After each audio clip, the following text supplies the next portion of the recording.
दोस्तों नमस्कार। सरकार को गिराने का सिलसिला ऑपरेशन लोटस से जुड़ा और ऑपरेशन लोटस के जरिए यह बात खुलकर सामने आई कि विधायकों को कितनी बड़ी रकम ऑफर की जाती है। उस वक्त यह सवाल बिल्कुल गायब था कि रकम ऑफर तो की जाती है, लेकिन यह रकम आती कहां से है। जवाब यही मिला कि दरअसल बड़ी तादाद में इलेक्टोरल बॉन्ड का पैसा बीजेपी के पास आता है और उस पैसे के आसरे विधायकों को जो भी रकम तय होती है वह सब कुछ दे दिया जाता है। महाराष्ट्र की राजनीति में इसीलिए उद्धव ठाकरे ने एक ऐसे सिरे को पकड़ा जहां पर शिवसेना टूटी थी।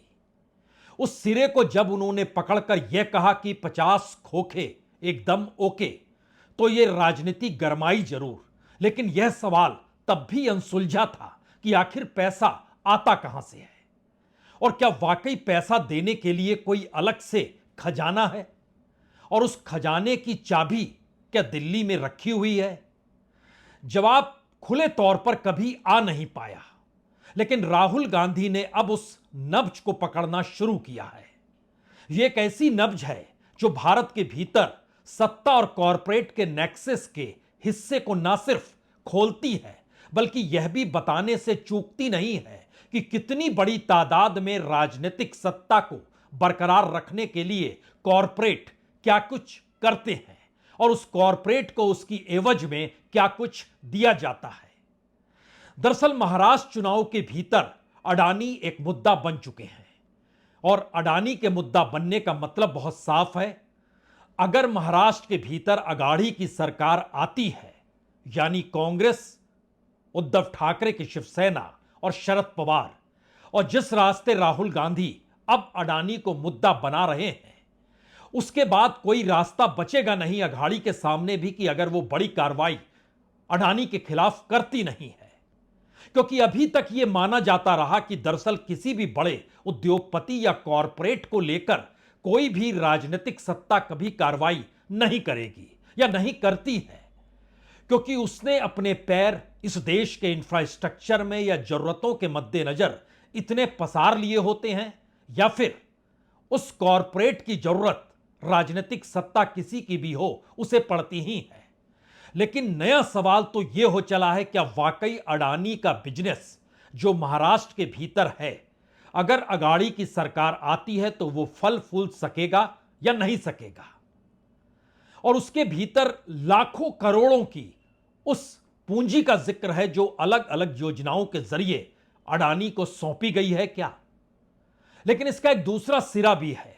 अगर अडानी राजनीतिक तौर पर मुद्दा बन चुके हैं तो फिर दिल्ली के भीतर बेचैनी होगी और वो कतई नहीं चाहेगी कि अघाड़ी की सरकार महाराष्ट्र में आए। वो चाहेगी युति की सरकार, यानी जो मौजूदा वक्त में एकनाथ शिंदे की शिवसेना है, अजीत पवार साथ खड़े हैं और बीजेपी का पूरा समर्थन है।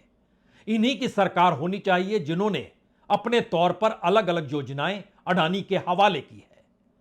और यहीं से सवाल निकलता है कि राहुल गांधी अब किस सिरे को पकड़ रहे हैं या पकड़ना चाह रहे हैं, या फिर वो चाहते हैं कि दरअसल एक ऐसी डील जो महाराष्ट्र के भीतर हुई है उसको खुले तौर पर सामने रखना होगा।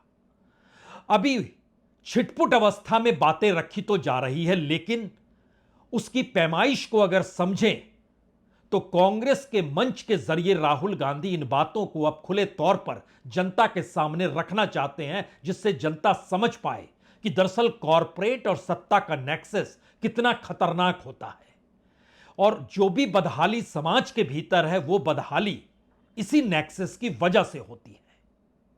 हालांकि इसका एक बड़ा सिरा अजीत पवार ने एक इंटरव्यू में खोल दिया जब उन्होंने कहा कि 2019 में जब सरकार बन नहीं पा रही थी, शिवसेना यानी उद्धव ठाकरे चाहते थे मुख्यमंत्री बने और बीजेपी तैयार नहीं थी। उस वक्त एक मीटिंग हुई थी और उस मीटिंग में शरद पवार की मौजूदगी थी, अजीत पवार खुद मौजूद थे, अमित शाह मौजूद थे, देवेंद्र फडणवीस मौजूद थे और गौतम अडानी भी मौजूद थे। इसका जिक्र अजीत पवार ने किया, उसी अजीत पवार ने जो उस वक्त एनसीपी के साथ थे, इस वक्त एनसीपी को तोड़कर बीजेपी के साथ हैं। और यह मैसेज बहुत साफ है कि अगर इस तरीके का जिक्र खुले तौर पर किया गया तो जवाब तो आना चाहिए। बीजेपी ने तो खामोशी साध ली। लेकिन शरद पवार को कहना पड़ा कि हां, उस मीटिंग में वो थे या नहीं थे, लेकिन उस मीटिंग को होस्ट यानी मेजबानी गौतम अडानी ही कर रहे थे। और ध्यान दीजिए, महाराष्ट्र की राजनीति में शिवसेना का टूटना, जिसका जिक्र उद्धव ठाकरे 50 खोखे के साथ करते हैं, यानी खोखा यानी 1 करोड़, यानी 50 करोड़ सब ओके का जो जिक्र होता है, उस दायरे में महाराष्ट्र के भीतर राजनीति इस तर्ज पर भी गरमाई कि एक वक्त एक पत्रकार ने जिक्र किया तो उसको पुलिस ने गिरफ्तार कर लिया। यानी ये आग अपने तौर पर अभी तक वक्तव्यों के आश्रय चल रही है, लेकिन राहुल गांधी अब ये सोच रहे हैं कि जितनी बड़ी तादाद में विधायकों को जो पैसा दिया गया, वो पैसा बीजेपी अपने खजाने से तो देगी नहीं, वो पैसा किन्हीं माध्यमों से पहुंचाया जाता है, और जो पहुंचाया जाता है पैसा, उसकी जांच ना तो ईडी करती है, ना सीबीआई करती है, ना इनकम टैक्स डिपार्टमेंट करता है, क्योंकि सत्ता के अनुकूल सब कुछ है। तो पूरी की पूरी कड़ी जो अडानी को जोड़कर बीजेपी की राजनीतिक सत्ता जो दिल्ली के आश्रय महाराष्ट्र को अपने रिमोट पर रखती है, क्या वो इस आस्ते खुलती चली जाएगी? क्योंकि इसको अगर परखना शुरू कीजिएगा तो पहला सवाल आपके जहन में यही आ रहा होगा, या हर किसी के जहन में सवाल एक ही है, क्या वाकई पैसा अडानी दे रहे थे? बीजेपी ने उनको इसीलिए फ्रंट पे रखा हुआ है, और इस देश के भीतर जो भी बड़े प्रोजेक्ट्स होते हैं वो अगर अडानी के पास चले जाते हैं तो उसके एवज में कहीं ना कहीं किसी ना किसी रूप में वो इकोनॉमी, जो पॉलिटिकल इकोनॉमी है, जो पॉलिटिकल फंडिंग के आश्रय चलती है, उससे हटकर एक अलग बजट भी है क्या? क्योंकि अगर इतने पैसे इस रूप में दिए गए तो एक सवाल यहां पर बहुत साफ तौर पर है, जितनी बड़ी तादाद में विधायक और सांसद शिफ्ट हुए, अगर उनके पैसे को जोड़ा जाए तो एक झटके में आपके सामने तकरीबन एक सवाल यह आएगा, अच्छा 5,000 करोड़ से ज्यादा की रकम जो विधायकों की टूट इस दौर में जो ऑपरेशन लोटस चलते रहा, वो क्या उसके साथ जुड़ी हुई है? और यहीं से एक दूसरा सवाल आएगा, क्या वाकई धारावी को लेकर जो सवाल राहुल गांधी उठा रहे हैं, और कल मुंबई में भी उठाया उन्होंने, क्या यह सवाल उसी पूंजी से जुड़ा हुआ है? क्योंकि धारावी के समानांतर महाराष्ट्र के भीतर तकरीबन 6 जगह निर्धारित की गई है, जहां से 580 एकड़ जमीन चाहिए धारावी के लोगों को शिफ्ट कराने के लिए। उसमें कुर्ला डेयरी पहला नाम आया था, जहां पर 21 एकड़ तय हुई थी। उसके बाद दूसरी मढ़ की जमीन आई, जहां पर 140 एकड़ तय हुआ। तीसरा जो देवनार का जो डंपिंग ग्राउंड है, उसको तय किया गया, जहां 124 एकड़ की जमीन है। और इसी तरीके से 3 और जगहों पर, यानी कुल 6 जगहों पर 580 एकड़ की जमीन। अब 580 एकड़ की जमीन की कीमत क्या होगी महाराष्ट्र के भीतर, और वह भी मुंबई के भीतर जमीन की कीमत क्या होगी? यह हमारे आपके बोलने से काम नहीं चलेगा। लाखों करोड़ों का खेल एक झटके में हो जाता है। तो ऐसे में वह मीटिंग जिसमें अडानी की मौजूदगी थी, और शरद पवार कहते हैं उन्होंने होस्ट किया था, 2014 से वक्त पहले का होता तो भारत की राजनीति में हड़कंप मच जाता, दिल्ली की सत्ता डगमगाने लगती, उसकी कुर्सी छूटती नहीं। और जब जब नेक्सस कॉरपोरेट और राजनीतिक सत्ता का आया है और बीजेपी विपक्ष में रही है, उस दौर को अगर याद कीजिएगा तो कितनी बड़ी तादाद में राजनीतिक तौर पर हंगामा संसद और बाहर और अलग अलग राज्यों में बीजेपी ने मचाया है, यह किसी से छुपा नहीं है। लेकिन 2014 के बाद ऐसा क्या हो गया कि कॉरपोरेट की पूंजी पॉलिटिकल पूंजी लगने लगी, और पॉलिटिकल निर्णय कॉरपोरेट के निर्णय लगने लगे, और इन सब के बीच एक फंडिंग की रकम इस तर्ज पर चलने लगी कि राज्यों की सरकारें गिर रही हैं या संभल रही है या कोई और बना रहा है। इस दिशा में कोई देखता नहीं है, जिसके नब्ज को कल राहुल गांधी ने छूने की कोशिश की। आपकी सरकार छीनी गई, चोरी की गई। किसने चोरी की? आप क्या सोचते हो? नरेंद्र मोदी जी का उसमें हाथ नहीं था क्या? उनके नेता ने अभी बोला है कि सरकार को गिराने की जो मीटिंग हुई थी उसमें अडानी जी बैठे थे। अडानी जी क्यों बैठे थे राजनीतिक मीटिंग में? क्योंकि वे धारावी चाहते हैं। 1 लाख करोड़ रुपए का फायदा इस सरकार ने अदानी जी को दिलवाया है। किसकी जमीन? आपकी जमीन। किसकी जमीन? गरीबों की जमीन, मजदूरों की जमीन आपसे छीन कर ले जा रहे हैं। यानी नई मुश्किल यह नहीं है कि इस देश में एक कॉरपोरेट हाउस के हवाले इस देश के तमाम बंदरगाह कर दिए गए, या फिर एयरपोर्ट कर दिए गए, या फिर इस देश के बेसिक इंफ्रास्ट्रक्चर को एक कॉरपोरेट के हवाले कर दिया गया। आप सोच रहे होंगे समूची दुनिया में तो यही हो रहा है। सत्ता के साथ कोई बड़ा कॉरपोरेट आकर खड़ा हो जाता है और राजनीतिक तौर पर सत्ता को अपने अनुकूल जो पॉलिटिकल फंडिंग की जरूरत पड़ती है उसके आश्रय करने में सत्ता को कोई मुश्किल होती नहीं है। तो यह नेक्सस तो खुला खेल है। लेकिन नई मुश्किल इस दौर में महाराष्ट्र की राजनीति के भीतर आकर खड़ी हो गई है कि पहली बार कोई कॉरपोरेट पॉलिटिकल इशू में तब्दील हो गया है। और उस पॉलिटिकल इशू का मतलब यह है कि अगर महाराष्ट्र की सत्ता बदल गई तो फिर क्या वाकई अडानी का बोरिया बिस्तर महाराष्ट्र में सिमट जाएगा? हेडक्वार्टर वहीं पर है, बाहर के देशों में भी हेडक्वार्टर है, लेकिन वहां पर भी दफ्तरों की मौजूदगी है। वहां पर भी लगभग 6 प्रोजेक्ट अलग अलग महाराष्ट्र में चल रहे हैं। 6 से ज्यादा जगहों पर मुंबई के भीतर जमीन देने का सवाल है। धारावी प्रोजेक्ट अलग से है। और इस परिस्थिति के भीतर जितनी बड़ी तादाद में जो बिजनेस अडानी ग्रुप कर रहा है, क्या वाकई वो राजनीतिक इशू इस तर्ज पर बन जाएगा, या बन चुका है, या बनाने की कोशिश खुद राहुल गांधी कर रहे हैं?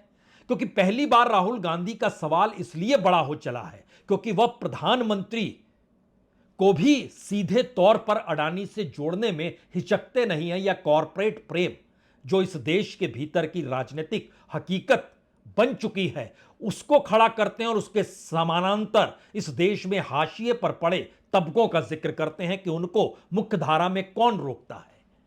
और उस पूरे के पूरे इकोनॉमी को वो इस बात से समझाने से कतराते नहीं है कि इस देश के भीतर में जो भी जाति समीकरण है उस जाति समीकरण के हिसाब से उसको वो ताकत क्यों नहीं मिलती है। और यहां पर सबसे बड़ी बात तो यह है कि पहली बार आज राहुल गांधी ने खुले तौर पर इस बात का जिक्र किया कि देखिए, प्रधानमंत्री ओबीसी हैं, लेकिन ओबीसी की तादाद देश में अगर 50% है तो उस 50% को कितना हक मिलना चाहिए इस देश को चलाने को लेकर, और जहां पर उनकी मौजूदगी है ही नहीं। और झारखंड में तो आरक्षण भी 27 से 14% उनका कर दिया गया। उसको बढ़ाने का जिक्र उन्होंने किया जरूर, लेकिन सवाल प्रधानमंत्री के ओबीसी होने का है, क्योंकि खुद प्रधानमंत्री बीते 2 दिनों से लगातार अपने भाषणों में जब जिक्र कर रहे हैं कि प्रधानमंत्री नरेंद्र मोदी ओबीसी हैं, तो वो पिछड़ों का ख्याल नहीं रखेंगे तो कौन रखेगा। और ऐसे में जवाब देते वक्त अडानी या कॉरपोरेट सामने आकर खड़ा हो जाए तो मैसेज बहुत साफ है कि पहली बार राजनीतिक तौर पर विपक्ष के सामने, या कहें कांग्रेस के सामने, या उसमें भी अगर आप केंद्रित करना चाहते हैं तो राहुल गांधी के सामने सिर्फ प्रधानमंत्री नरेंद्र मोदी या बीजेपी या आरएसएस नहीं है, बल्कि उसके सामने एक और पिलर है जो कि सबसे बड़े कॉरपोरेट हाउस अडानी को लेकर है। और यह राजनीतिक धुर विरोधी की स्थिति भारत की राजनीति में शायद पहली बार इस रूप में उभर कर सामने आई है। एक वक्त अंबानी को लेकर जरूर हुआ था। उस दौर को याद कीजिएगा तो बाकायदा किस तरीके से राजनीति इस देश के भीतर अंबानी को लेकर कैसे गहराई थी, और इंडियन एक्सप्रेस ने उस दौर में एक भूमिका ली थी, लेकिन वो दौर कांग्रेस के खिलाफ का था। यह दौर बीजेपी के खिलाफ का, और कांग्रेस उसकी अगुवाई करती हुई नजर आ रही है। यानी सिक्का बदल गया है, लेकिन कॉरपोरेट की भूमिका भारत की राजनीति में सत्ता परिवर्तन की दिशा में भी ले जाती है। यह सवाल जनता पार्टी की सरकार के दौर को बनने और उस दौर के पूरे राजनीतिक संघर्ष को अगर आप समझे तो वो दौर था। लेकिन अब 2014 के बाद इकोनॉमी को ही अगर उसमें ट्रांसफर कर दिया गया, तब ऐसे में राहुल गांधी अडानी के पूंजी को और अडानी के कॉरपोरेटीकरण को, या अडानी के और बीजेपी के नेक्सस को, या मोदी और अडानी के नेक्सस को इस रूप में रखते हैं जिससे इस देश की जनता इस बात को जाति तौर पर भी समझ पाए। ऐसा सामान्य तौर पर पहले हुआ नहीं। इसीलिए आज जब वो मौजूद थे झारखंड में तो क्या कहा उन्होंने, सुनना चाहिए। प्रधानमंत्री 24 घंटा कहते हैं मैं ओबीसी हूं, मैं ओबीसी हूं, ओबीसी हूं। इसका क्या मतलब है? मैं आपसे पूछना चाहता हूं, हिंदुस्तान के प्रधानमंत्री ने अरबपतियों का 16 लाख करोड़ रुपए माफ किया है। अदानी का 16 लाख करोड़ रुपए, अदानी अंबानी ऐसे 25 लोगों का 16 लाख करोड़ रुपए माफ किया है। मैं आपसे पूछ रहा हूं, नरेंद्र मोदी जी ने पिछले वर्ग के लिए क्या किया, दलितों के लिए क्या किया, आदिवासियों के लिए क्या किया? मुझे बता दो, कितने किसानों का कर्जा माफ किया? महाराष्ट्र में चुनाव चल रहा है, बंबई में धारावी की जमीन है, सोने से भी ज्यादा कीमती है, 1 लाख करोड़ रुपए की जमीन है, अदानी जी को दी जा रही है। देश का पूरा धन इन्हीं 20-25 लोगों को दिया जाता है। कुछ समय में आपका जो स्टील प्लांट है, यह भी उठा के दे देंगे। सारे के सारे प्लांट्स प्राइवेटाइज करते हैं। शिक्षा का सिस्टम प्राइवेटाइज कर दिया, अस्पताल प्राइवेटाइज कर दिए, इंडस्ट्री प्राइवेटाइज कर दी। अब राहुल गांधी इसका जिक्र झारखंड में कर रहे हैं, जबकि गुजरात के अडानी के लिए मुंबई या महाराष्ट्र उनके अपने बिजनेस के लिए भारत के भीतर सबसे बेहतरीन राज्य के तौर पर महाराष्ट्र है। और शायद इसीलिए यह चुनाव बड़ा रोचक चुनाव है, क्योंकि एक तरफ कॉरपोरेट की लूट खनिज संसाधनों को लेकर झारखंड के भीतर है और दूसरी तरफ उन तमाम कॉरपोरेट्स की मौजूदगी महाराष्ट्र के भीतर है। और इन्हीं दोनों जगहों पर चुनाव हो रहे हैं और मुद्दा अडानी को बनाने की दिशा में राहुल गांधी लगातार बढ़ रहे हैं। यहां एक चीज और समझनी होगी कि महाराष्ट्र की राजनीति में क्या वाकई वोटों के समीकरण लाभार्थियों की परिस्थिति से जुड़ रहे हैं, जिसमें बार बार इसका जिक्र होता है कि लाडली बहना 1,500 रुपए हर महीने दिए जा रहे थे, लगभग 7,500 रुपए जो हैं दिए जा चुके हैं और कुल महाराष्ट्र के भीतर जितनी भी महिलाएं वोटर हैं वो तकरीबन 4 करोड़ 66 लाख है। उसमें से 2 करोड़ 34 लाख महिलाओं को लाभार्थी के तौर पर यह रकम मिल चुकी है 7,500 रुपए। तो क्या वो वोट अपने तौर पर दे देंगे बीजेपी को, एकनाथ शिंदे को या अजीत पवार को? वही अजीत पवार जिन्होंने अडानी का नाम लिया कि मीटिंग, पॉलिटिकल मीटिंग में उनकी मौजूदगी थी और बीजेपी को इससे लाभ होगा। यह सवाल इसलिए बहुत बड़ा है क्योंकि अगर लाडली योजना को देखिए तो कुल रकम साल भर की लगभग 46,000 करोड़ का बोझ पड़ता है सरकार पर। और अगर आप उसके समानांतर और चीजें देखिए, जिसमें एग्रीकल्चर पंप जो होता है 7.5 हाउस पावर का, उसमें जो माफी दी जा रही है, जो कि ट्रेनिंग है या स्टाइपेंड है, जो यूथ को पैसा दिया जा रहा है, या फिर जो बुजुर्गों को अलग अलग जगहों पर जो धार्मिक स्थल है वहां यात्राओं के लिए चीजें खोली गई हैं, या फिर जो टोल फ्री किया गया है गाड़ियों के लिए, इन तमाम चीजों पर देखिएगा तो यह भी रकम 96,000 करोड़ की बनती है। हालांकि इसके ठीक समानांतर कांग्रेस ने भी अपना खजाना खोला है, या कहें विपक्ष या कहें महाअघाड़ी ने अपना खजाना खोला और बोले हम सत्ता में आएंगे तो इतना देंगे इतना देंगे।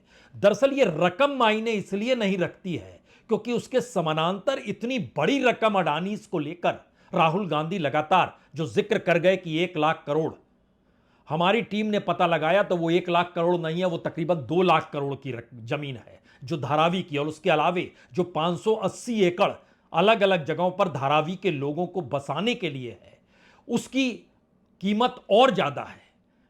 अब सवाल यह है कि इतनी बड़ी रकम के बीच क्या महाराष्ट्र का वोटर, मुंबई का वोटर या सबर्न्स का वोटर जो समझ पा रहा है?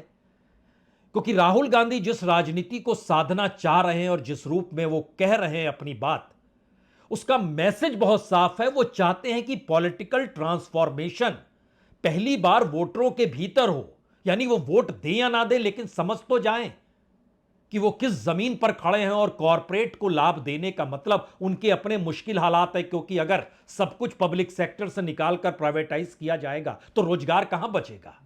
क्योंकि इस देश के भीतर में प्राइवेट सेक्टर उतनी नौकरी देता नहीं है। सिर्फ रेलवे की एक नौकरी को गिन लीजिए तो उतनी नौकरी भी दे पाने की स्थिति में अंबानीज और अडानीज आते नहीं है।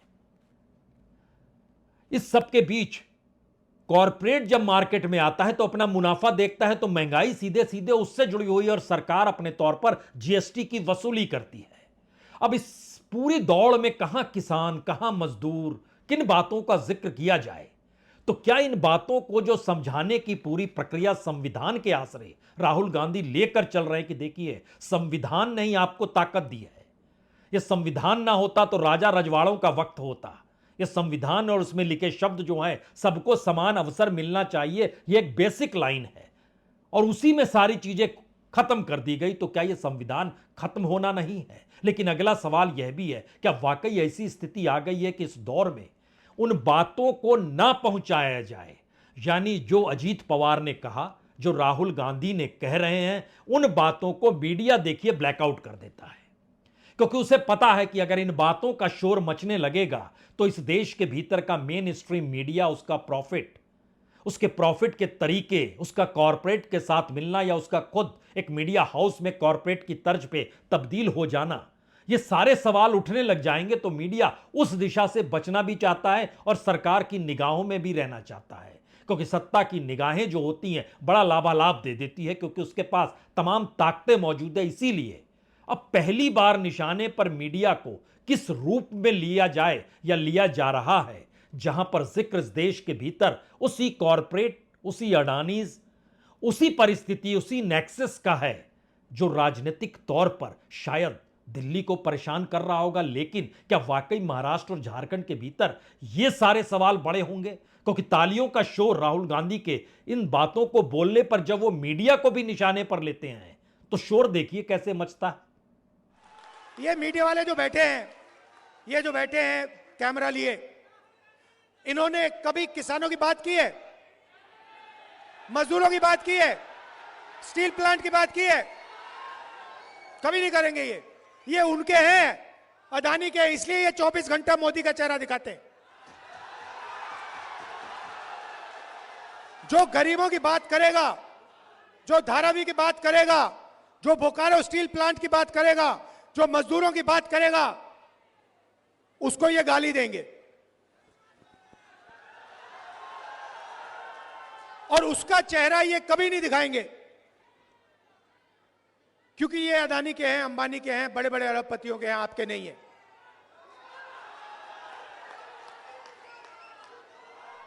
अब राहुल की बात पर ताली बजाने वाले लोग कौन हैं? गरीब किसान हैं, मजदूर हैं, आदिवासी हैं, वहां के बेरोजगार युवा हैं, महंगाई की मार झेल रहे परिवार के परिवार हैं। ये जो भी लोग हैं, लेकिन पहली बार इन मुद्दों को सीधे नहीं कह के, इन मुद्दों की वजह को अगर कॉरपोरेट और सत्ता के नेक्सस और अडानी सरीखे कॉरपोरेट का नाम लेकर अगर राहुल गांधी इन बातों को कह रहे हैं, तो मैसेज बहुत साफ है। महाराष्ट्र के भीतर MIT, SOG, CSDS लोकनीति का जो सर्वे है वो बतलाता है कि अनएम्प्लॉयमेंट यानी बेरोजगारी 24% है। इन्फ्लेशन की मार झेल रहे लोगों की तादाद तकरीबन 22% है। सरकार के आंकड़े अपने तौर पर बताते हैं कि झारखंड की स्थिति कहीं ज्यादा नाजुक है। वहां पर अनएम्प्लॉयमेंट और इन्फ्लेशन 40% के लगभग रेंगता है। तो वो तबका क्या वाकई इस बात को समझ पाएगा या समझ रहा है, या इस राजनीति के भीतर पहली बार उसके लिए कौन नायक है, कौन खलनायक है? एक ऐसी परिस्थिति क्या उभर रही है और भारत की राजनीति में ये एक परिवर्तन अपने आप में एक बड़े व्यापक तौर पे हो रहा है, जहां पर आदिवासी भी इस बात को समझ रहा है और मुंबई में अपने घर खेड़े को छोड़कर आया हुआ सपनों का जीवन जीने वाला शख्स भी मौजूद है।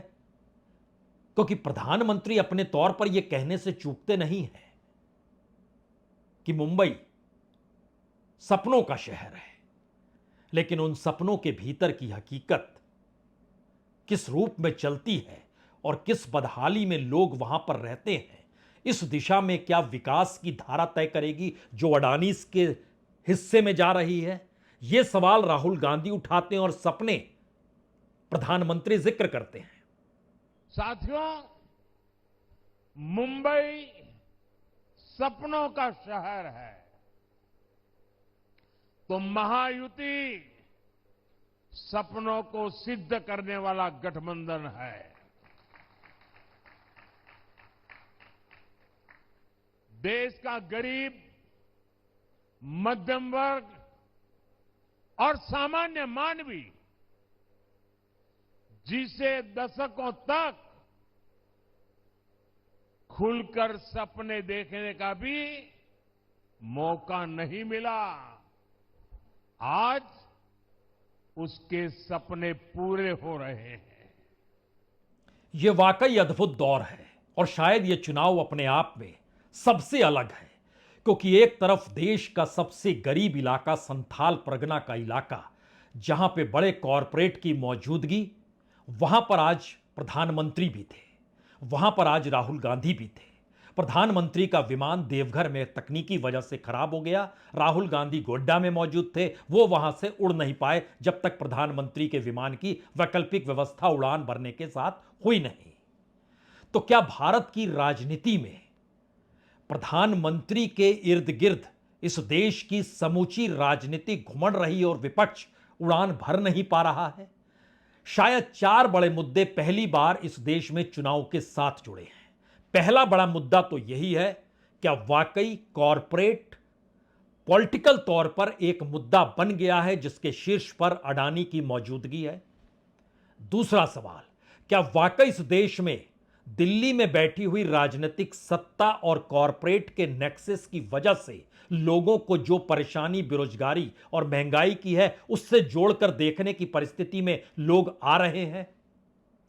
तीसरा सवाल, क्या वाकई पॉलिटिकल मीटिंग में अडानी की मौजूदगी खुले तौर पर यह ऐलान है कि इस देश के भीतर में राजनीति को चलाने के लिए जितनी पूंजी चाहिए वह पूंजी मौजूद है, इसीलिए सत्ता से कोई बेदखल कर नहीं सकता है जब तक कॉरपोरेट और सत्ता का नेक्सस है? और चौथा सवाल, क्या राहुल गांधी चुनाव जीतने से कहीं ज्यादा इस देश के भीतर उस मैसेज को कन्वे करने निकले हैं जिसके जरिए वोटर खुद तय करे कि जिस संविधान ने उसे ताकत दी है उस ताकत को अभी तक उसके समकक्ष लाया क्यों नहीं गया या कौन लेकर नहीं आया? यानी जो हक और अधिकार का सवाल कॉन्स्टिट्यूशन के जरिए राहुल गांधी उठा रहे हैं, क्या वाकई इस देश का वोटर उस कॉन्स्टिट्यूशन के जरिए यह समझ चुका है या समझ जाएगा कि दरअसल संविधान को खत्म करने का मतलब संविधान में लिखे शब्दों पर अमल नहीं करना है? यह एक बड़ी बात है और भारत की राजनीति में यह चुनाव उसी दिशा में जा चुका है। बहुत बहुत शुक्रिया, बहुत बहुत शुक्रिया।